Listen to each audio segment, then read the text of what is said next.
Aprende a distinguir vogais abertas e pechadas. Capítulo 3. Nos capítulos anteriores vimos moitos exemplos de palabras con vogais pechadas, así que xa toca que vayamos abrindo o panorama. Outra regra sinxeliña. Prácticamente todas as palabras agudas rematadas en en son con e aberto. Hai unha chea delas.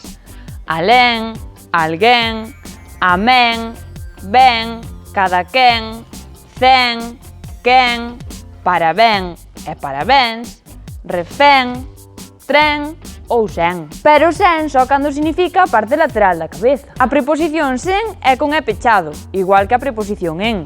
Ollo que a palabra dolmen, a excepción. É pechado, pero o aberto, dolmen.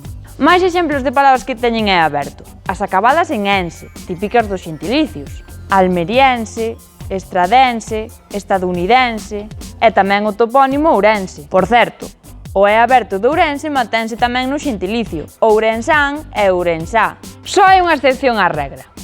A ver, que lle damos un pouco de suspense. Xa adiviñas cal é? Pois suspense, que é con e pechado. Digo casi un i. Suspense. Digo cho eu.